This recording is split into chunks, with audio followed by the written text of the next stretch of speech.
Welcome to the Fundamental Baptist Podcast. There are many types of Baptists, but being a Baptist once meant that you were a fundamentalist. Over the years, many Baptists have strayed from the fundamentals and thus attack those who remain true to the faith. This podcast will address the issues surrounding what it means to be a fundamental Baptist. Somebody said, Brother House, fundamentalists are changing, aren't they? No, fundamentalists don't change. Folks quit being fundamentalists. God says when the troubles come, He said fight. You can't fight. He said withstand. You can't withstand. He said stand. What does it mean to stand? He said don't change. What? Don't change what? Number one, don't change what you believe.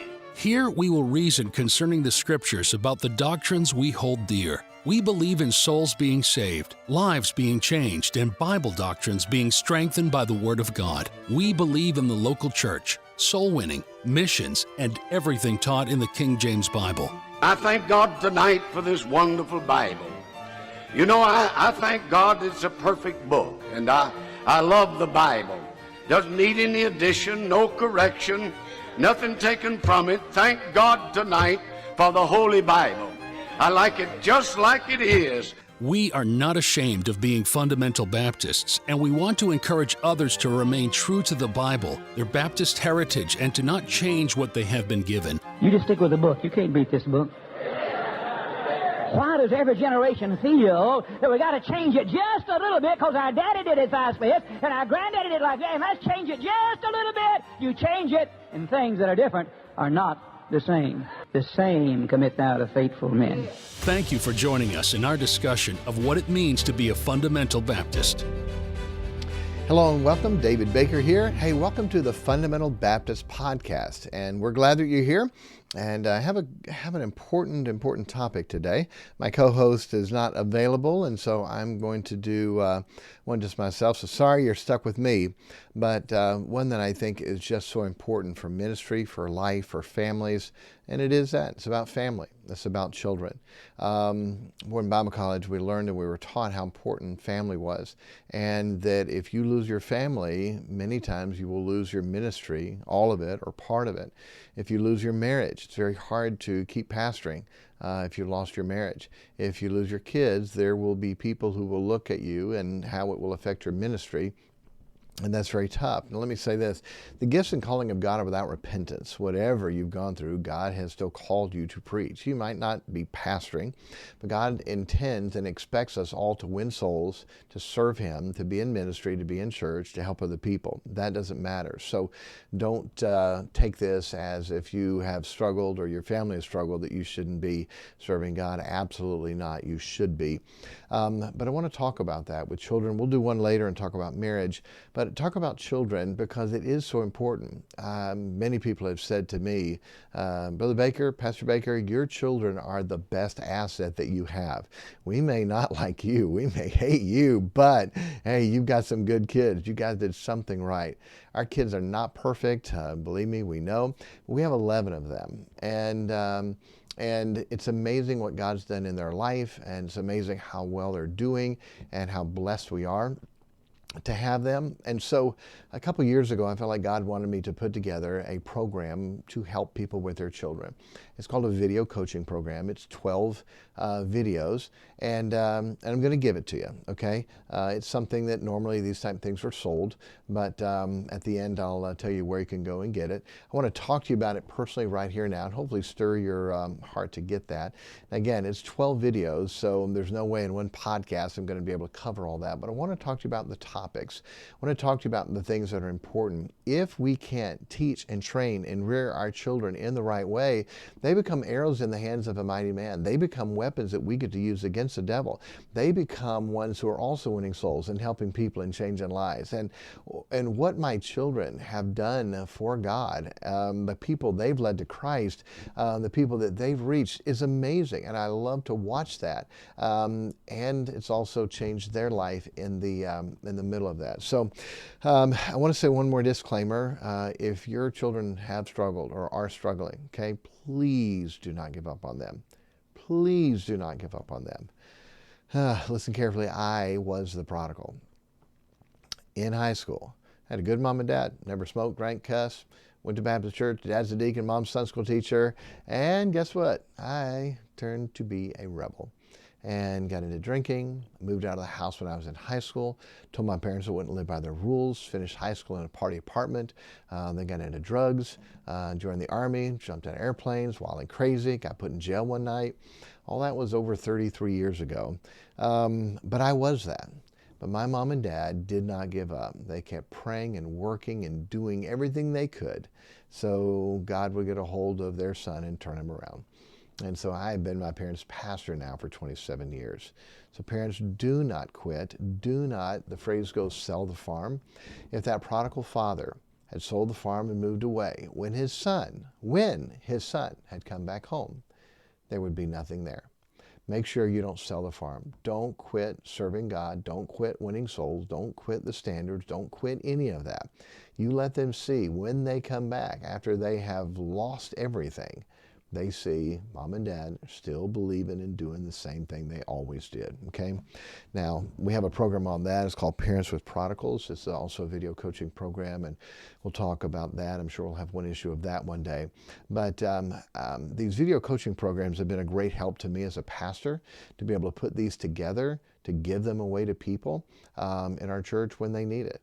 And so when I taught it, I gave it to them, but most people didn't need it. But when they do need it, it's a great thing. Instead of spending 10, 15, 20 hours counseling, and I love counseling, I don't mind that, but there's so much they can do then on their own to be able to help. So I would encourage you to think about putting some things like this together as resources for your church and for your people.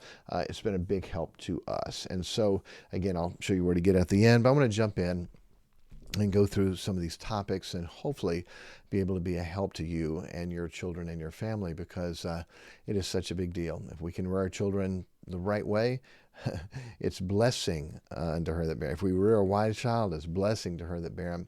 If we rear a fool, it's bitterness to her that bear him. It is that big of a deal. So much of our happiness and joy in the future is going to be set by what we do with our children, okay? So the program, I call it Creating a $1 Million Kid. It's a marketing thing. The number one thing people pay for is money, how to make money, how to save money. People don't relate that with their children, but they say it's over $200,000 that we spend on our children to get them to 18. And then if there are problems, it's a whole lot more after that. Those adult problems get really expensive, whether it's jail or taking care of our grandchildren. And so, and when I'm talking about a $1 million kid, I'm talking about having a rich life, okay? A rich life. That is so important. Rich, full, gusto, enjoyment, the rich life. And the money will take care of itself. We'll talk about that, but that rich life. So my whole philosophy on child rearing is this: who is the best father ever? Me? Nope, sorry, I have fallen short. Who's the best father ever? God. Okay, God is. So we should rear our children the way God rears us. So I call it child rearing God's way. Child rearing God's way. How does God rear us? That's what we are supposed to do. The first thing I teach on this is you have to have their heart. The first lesson, full 40-minute video, how to get their heart. Okay, I'll give you one little thought here, but you have to get their heart. Yes, we discipline. Okay, yes, we instruct. Yes, we teach. Yes, we do all that. But if you don't have their heart, it's falling on deaf ears. And so you have to get the heart of your child. It's amazing still. To my oldest son that's 31 and my 4 married children, it's amazing still to be able to have their heart, how big that is. And so there's a shortcut. Again, 40-minute video, don't have time to teach everything on that, but it's get their heart to God, okay? If you get their heart to God, you'll have that. But Solomon said, my son, give me thine heart. It's so important. Here's one little idea in that 40-minute video. It's called a JBAM letter, JBYAM. Okay, I didn't come up with it. Don't even know where I found it. JBAM. I've used it for so long with my kids. JBAM, just between you and me. When there's a tough time or a hard time or just building a relationship, write that letter. And the way I do it is big letters, JBYAM in the beginning, then you write in the words, just between you and me. After a while, it just becomes a JBAM letter. And you write it heartfelt, caring, thinking, warm, and put it somewhere in their room, in their pillowcase where they'll see it and read it. Never ask them about it, never respond to it. Just building love, building a heart, building relationship. If your children are away from you and away from God, you do that. I hate telling these stories because it makes me look bad, and none of us like to tell those stories. But growing up, I hated my dad. and I had a horrible relationship with them. And then I went in the Army, and I'm away. I mean, in all the junk of the world. And my dad just wrote me. Never preached, never condemned, just wrote me. Tell me about life and stories and the kids. Long. 6-page legal front, back, writing. I read every word of them and saved every one of them. Thought you hated your dad. In the flesh, outwardly, but inside, boy, those letters built something back. And I knew my dad loved me and my dad cared about me. When's the last time you wrote your kid a letter? When's the last time you told him how much you loved him? Where do you get this from? Let's see, who's the best father? God. What did God do? Oh, he wrote us a love letter. It's called the Bible. Anytime I get a new Bible, King James, by the way, I write in the front of it, Dear David, Genesis 1:1, Dear David, go to Revelation 22 and say, love Jesus. It says a love letter to me, just between you and me, to write that note. And when I teach people how to do this, I tell them, when you write that note, if you don't have this heart, and you're probably not on video to see this, but I have tears in my eyes just thinking about this with my kids. If you don't have this heart when you're writing it, then throw it away and get that heart again. And when you write it, you have this kind of heart, love and care and passion for your children, and ask God to transfer that emotion when they read your letter. And if that happens, guess what? You've got their heart. Moms and dads, a JBAM letter, okay? That's one point in the 40-minute video, but I wanted to give that in here. If you don't have their heart, none of the other things we say are really going to help. You've got to get their heart. In the meantime, yes, do all these other things. It's right to do. If I don't have my heart, should I spank my children? Yes, you have to, biblically. We'll talk about that. But make sure that you're doing everything you can to get their heart. Next principle, you're the parent, they're the child. Please understand that. You're the parent, they're the child. And when does that start? At 1, at 2, at 3. It's amazing. We've all seen it. And preachers are guilty of it too. We let our kids run things. No, I'm sorry. I'm dad. You're the kid. I'm the parent. You're the child. But those girls are so cute and they're so sweet and daddy. Okay. No, we're not going to let manipulation, love, care, help. Yes. I took my girls on dates every Monday night, then traded off with them and did that to keep their heart. But they're not going to manipulate and get by and daddy, can I please? No, right's right, wrong, wrong. I'm the parent, you're the child. This is the way we're going to do it. This is the authority in this house. You're the parent. They're the child. You've got to let it be that way. Don't let them manipulate you.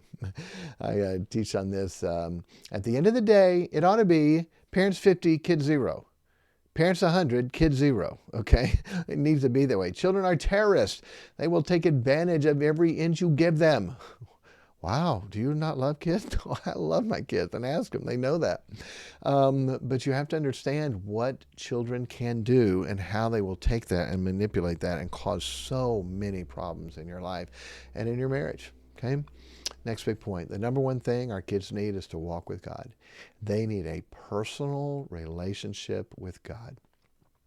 I love to go around our house in the morning and check on the kids and catch them reading their Bible. And catch them praying before they do anything else, to have that walk with God, to be in their closet or to be kneeling beside their bed. It's just special. It's just special. They can't live on my walk with God. They have to have a personal relationship with God also. The number one thing they need. Number one thing they need. You need to help them to have a walk with God. And we'll talk a whole lot about that. Then next, discipline. How does God discipline us? Okay? How does God discipline us? Okay, no chasing for the present seemeth to be joyous, but grievous, but afterward it yieldeth a what? Peaceable fruit of righteousness. Okay, now in this I go through, and before we give a spanking, we have 14 steps we go through. I wrote them out to teach it. 14 steps of what to do to make sure they understand. I have asked, and in my other podcast, Wisdom for Life podcast on Fridays, for a while I went through with all my kids and interviewed them. And I asked them, and I knew what they'd say because I've asked them often growing up. Have I ever disciplined you in a wrong way? Have I ever disciplined you when you did not deserve it? Have I ever disciplined you when you didn't do what we said? And it's amazing. Ask most kids that? Yep, absolutely. My kids don't. And I'm shocked because I was not a perfect parent. But this thing was so big because I knew so many kids are bitter at their mom and dad because they disciplined them, they didn't deserve it, and they created that. We have 14 steps to go through. My mom and dad have heard me teach on child rearing, and they've often said, wow, we wish we had had this teaching when we were rearing you. It's like, yeah, me too. Because spanking when I was a kid was, you did something wrong, just wait till the commercial. Because you can't miss the TV show. And so, all right, during the commercial, go to your room. Whap, whap, whap, whap, whap, whap, whap. Go back, watch the TV show. Hey, how loved? How connected? Wait, that's not what happened. I don't want to hear it. He did it. I didn't. I don't want to hear it. All right, I'll spank you both. Those things aren't just. Those aren't the way to do things, and they will create bitterness inside of children. Shouldn't. Bitterness is a horrible thing, but it does. It does. And so make sure you're doing it the right way, the biblical way. And please don't listen to the world's philosophies where, oh yeah, time out. A child left to himself bringeth his mother to shame. Well, we just use reward and take away things if they're bad. Okay, then you're going to create bitterness. Provoke not your children to wrath. It's not going to change them. Chastening yieldeth the peaceable fruit of righteousness. Does God ground us? None of my 11 children have ever been grounded one time. Never. How come? Because you tell me. This is what happens. All right, you're grounded for however long, and we take away from them whatever they really like. Video game, TV, phone, whatever it is. Sometimes parents take away youth activities because that's what they really like. That's stupid. They need those things. We're taking away good things for them. And so, all right, we're going to take away their phone for a week. And so to do that, you almost have to be mad at them for a week, because once you let your guard down, Mom, could I please? I've been really good. I won't do it again. Mom, could I please have my phone back? Okay. And we think we're being nice and kind, and we just allowed our children to manipulate us, and we lied. We said they were grounded for a weekend, and they were not. And I don't want my kids to be grounded for a week. I want to discipline them and love them, and it's over. It's done. Relationship restored. Because when you have that grounding and that wall up, the relationship is not good. And they're bitter and they're mad, and now they're, no, chastening. Chastening. And by the way, if it's bad, they shouldn't be having it anyway, a cell phone. And if it's good, why do you want to take it away from them? Our kids, there came a time in their life where they all needed a cell phone. They're driving, they're working, they're going away. Okay, so you make sure they know how to use it, understand it the right way, protect them from it. But I'm not going to take it away from them.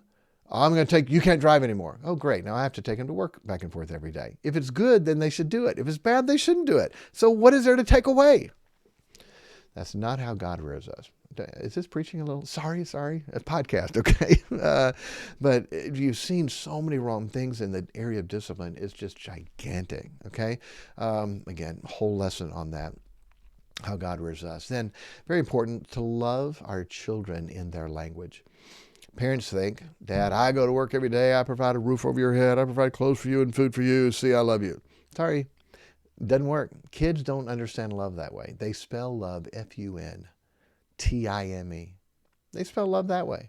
Mom, I cook for you, I clean for you, I do your laundry. Sorry, that's not how kids understand love.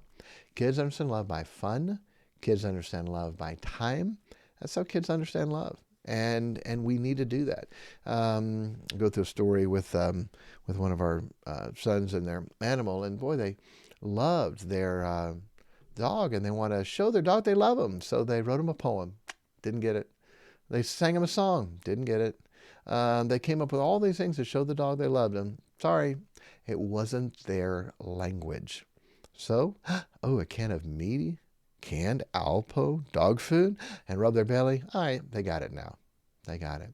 Kids spell love. Time, T-I-M-E, F-U-N. Memories. They spell it with memories, with family. Things that they're interested in, ministering to people. A whole lesson on this. So important to be able to make sure that our children know we love them, and that love is transferred the way they understand it. Okay? Provoke not your children to wrath. Why did God tell us not to provoke our children to wrath? because God knows we have the potential to provoke our children to wrath, okay? So I go through a whole lot of lessons of what happens and what we do and why we can provoke our children to wrath, okay? It is really a big deal. Again, this is a short podcast, so we don't have time to go through every one of these things. We've talked some about them, but when we discipline them wrongly, we're going to provoke them to wrath. When we prejudge them based on not hearing their side and their story, we're going to provoke them to wrath. When we're not fair, when we're not just, when we put them down, justice, kids have an innate sense of justice, right and wrong, especially as teenagers. And boy, you have to make sure you do and live that, and to create that. So provoke not your children to wrath. Well, I'm the dad, I can do whatever I want. Then why did God say don't provoke them to wrath? There are things that we can do that will provoke our children to wrath. And guess whose fault it is? It's ours. And parents and dads and their pride and arrogance because we're the dad, we're in charge, we're the boss, we know everything, and we're ruining our children. We're ruining them. We're provoking them to wrath. Does that mean I'm not going to let my kid control and run me? Do you hear what I started off with? Parents, you're the parent, they're the child. But there are things that we do that are wrong that provoke our children to wrath.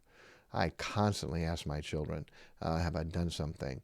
Have I disciplined you wrongly? Have I done something that wasn't fair, that wasn't just? If I ever did something that wasn't right, I would immediately apologize to my children.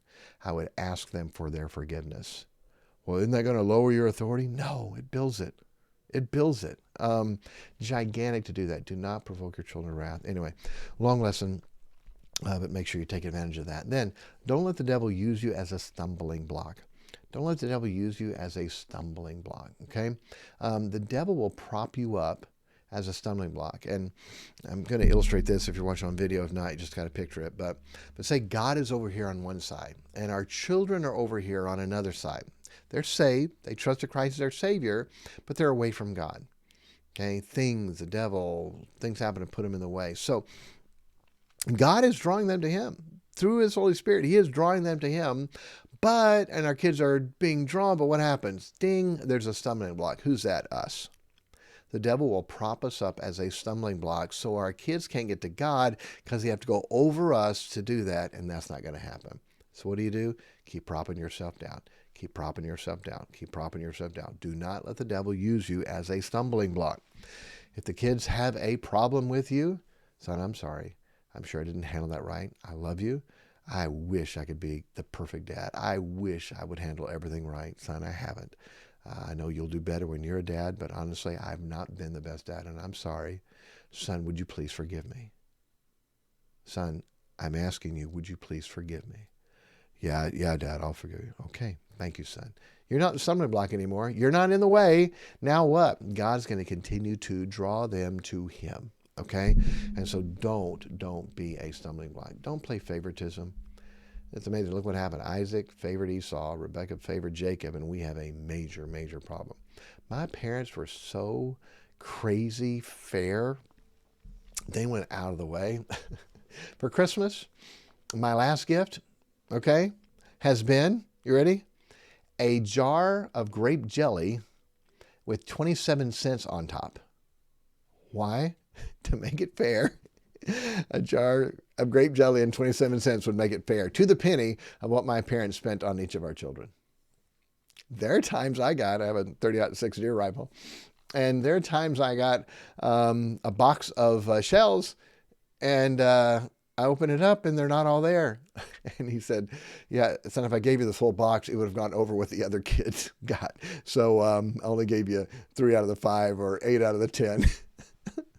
Yeah, I hope you're laughing. That's true. True story. I saved the box and the note from my dad. That's how fair they tried to be. Now we all know they love them more than me. Just kidding.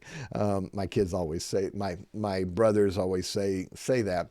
But our parents tried so hard to be fair and not to favoritism. How come? It provokes them to wrath. Okay? I'm not going to go through all these, but there are a whole lot of things that will provoke our children to wrath. And we need to make sure that doesn't happen. 3 steps to make a right apology. I said 2 of those. But when we need to apologize to our children, son, I'm sorry. Sincere. Okay, fine. I'm sorry you feel that way.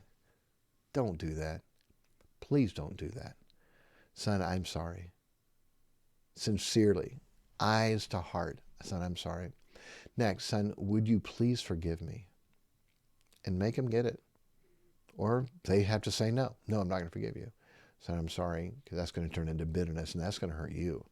Okay? I can't make you forgive me, but I'm asking for your forgiveness. And if you don't forgive, that's going to turn into bitterness. It's going to trouble you and defile many. Son, I promise you, you don't want that. You need to forgive. And then number 3, what can I do to make it right? Most of the time, you won't have to do anything, but them seeing you're willing to make it right is a big deal. Son, do you want me to tell the church I said something wrong in church about you? I'm sorry. Would you please forgive me? Do you want me to make it right? Next church service, I'll say, hey, I told an illustration about my son, and I should know that wasn't appropriate or that wasn't right, and I want to publicly apologize to him, and I want to make it right by telling you that I shouldn't have done that. I'm going to try to be more careful.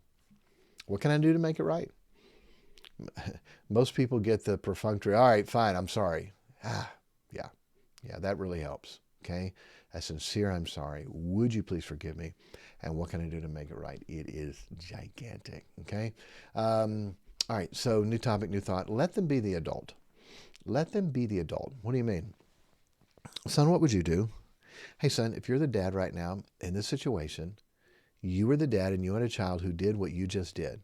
What would you do? How would you handle that? Boy, I've used that hundreds of times. It's amazing. They know what you're doing. And sometimes they'll try to say, well, I would let them off. Really? They just did this, and you would really let them off. And I'm smiling and chuckling, like, well, okay. It's amazing. When you let them be the adult, it's amazing how many times they will rise up and be the adult. I've used that hundreds of times with my children on different issues in life and thinking about things. How would you handle this? If you were the parent, if you were married, and let them be the adult. This is such a gigantic philosophy. I do hope you take an opportunity to go through this course. It's free. I'm going to give it to you for free, but I hope you take the opportunity to do that. There's some gigantic truths and principles and philosophies that really help.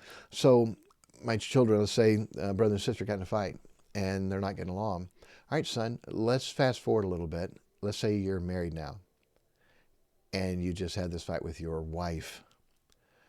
Let's play you're an adult now. Now what happens? What do you mean? Well, you just hit your sister, so now what happens? To you, that's not a big deal right now, but let's fast forward and you don't get this fixed. Now you hit your wife because you got mad. Now what happens? Oh, the police were just called. Yeah, they just took you away in handcuffs. Yeah, you will spend at least one night in jail because it's domestic assault and they can't let anyone go in that. Police are called, someone's going to jail.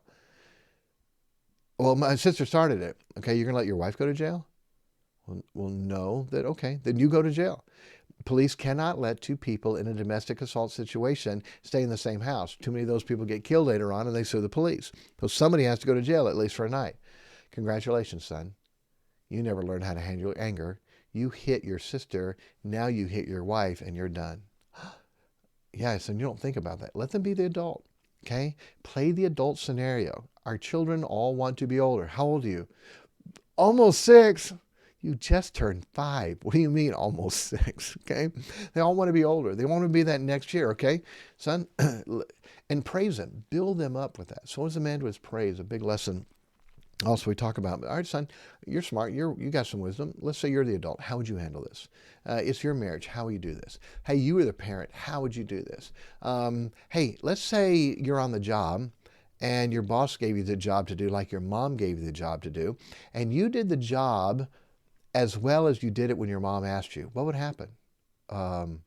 Did you finish the job with your mother? No. What happened? I started it, and then what? I went to play, and so did you finish the job? No. All right, let's fast forward. Let's say you got a job now, and this is what you did. What would happen?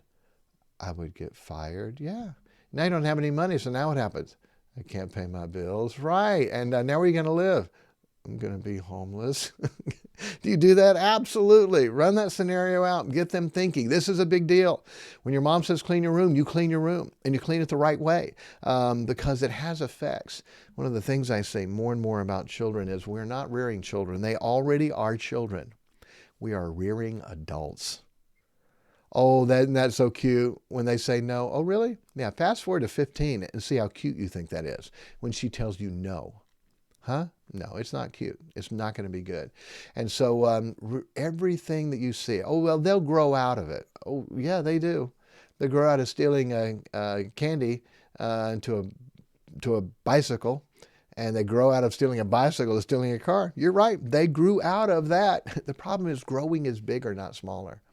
The attitudes and things you see when they're little, if they are not fixed, they will just get big. And so many times what happened as teenagers, those little things we ignored that we didn't fix, that we didn't take care of, oh, that's little, that's no big deal. They'll grow out of it. They grow out of it into something big. That temper tantrum, you let them, oh, well, they'll get tired. No. Boy, if our kid ever started to throw a temper tantrum, look at me, we do not do that. Boy, if they don't stop in a second, you thought it was bad before, it's really going to be bad now. Bad behavior has to be stopped. It has to be stopped. And so, picture, they're an adult. All right, if you did this, you would go to jail. And then have them be the spiritual adult. All right, let's say we're in heaven now and you stand before Jesus and give an account of your life. What would that mean? What do you want to be able to say? Boy, that I went soul winning. Then I led someone to Christ. Okay, so big lesson there. Anyway, all these I'm giving 5 minutes, and they're 40-minute lessons. But I want to give you the thoughts and the truth. Wisdom. Okay, wisdom, the principal thing. One thing I want my kids to have, I pray for them to have, I pray for me to have, is wisdom. Parents, to train and teach your children the right way, you have to have wisdom. You have to have it. It's the principal thing, okay? It's the principal thing. Get wisdom with all they get and get understanding. Wisdom is better than silver, better than gold, better than rubies.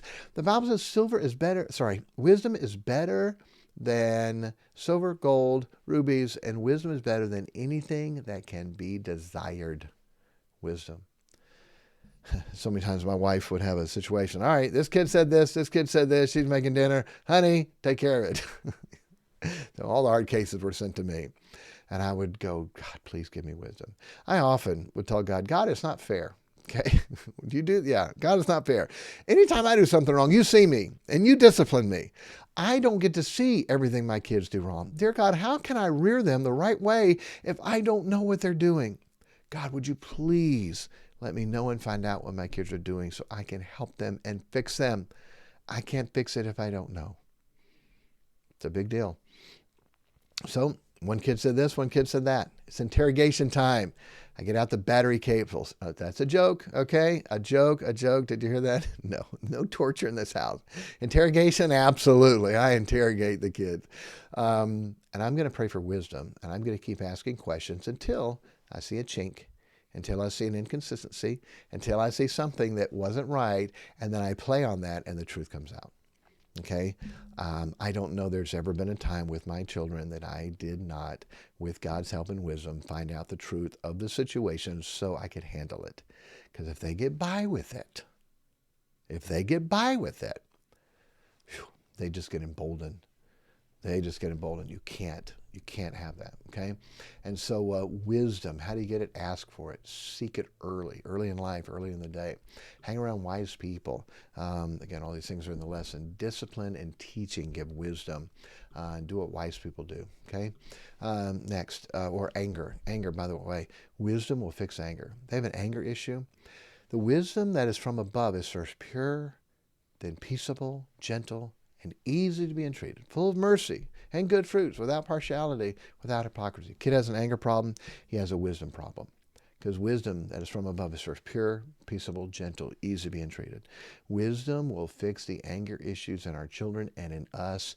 Oh, I just got so mad at my kid. Then you're not using wisdom. Oh, it's easy for you to say. No, it's not. I had an anger issue. I hate telling you all these bad stories about me. In Bible college, my brother and I were roommates, little brother, and he knew how to get on every nerve. And I put my fist through a wall in Bible college. So mad at my brother. I realized very quickly, God, you have got to help me with this. I cannot be a pastor and have this kind of anger. It's not going to go well. I may knock some deacons out. And I went to God, and God gave me this years ago, freshman in Bible college. When I am feeling angry, that temperature gauge going up.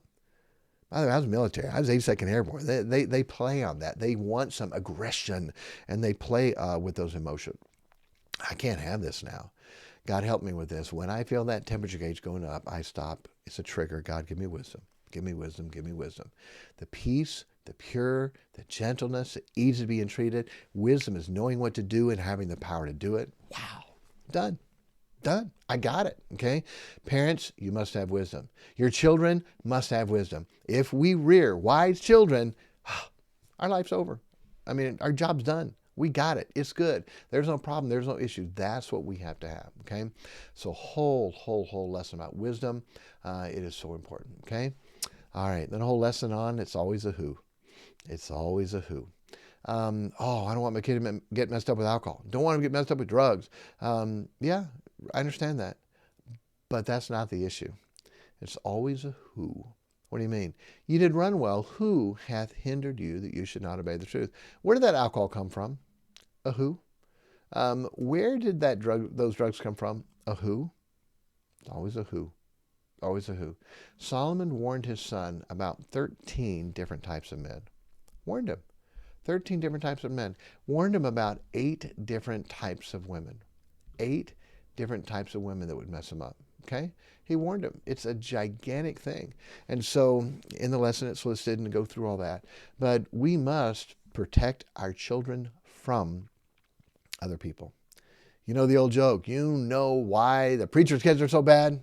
Because they hang around with the deacon's kids. That's why. Okay. Is there some truth to that? Sure. And both sides of it. Deacon kids are bad and they hang around with the preacher's kid. It's always a who. When you perceive that someone does not have wisdom, do not let your children be around them and teach them not to want to be around them. When you teach your children, look, when you hear someone tearing down their parents, they don't have wisdom. Run from them. Stay away from them. It's going to mess them up, okay? Don't get around them. And so Solomon warned his son about children.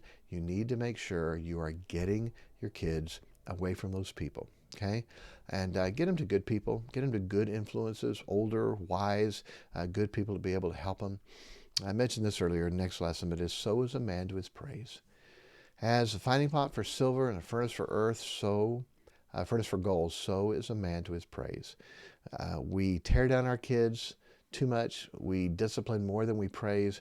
Praise is such a big deal. Whatever you want or need your children to do, you need to praise them for it. When your kids do the smallest little thing good and right, make a gigantic deal about it. Praise them, they'll do it more. So is a man to his praise. What does that mean? The impurities in our life are removed and the good gold is left.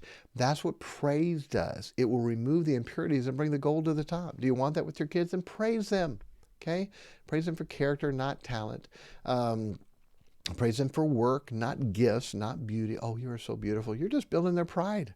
Okay, don't do that. If they are beautiful, then who made them that way? It's God.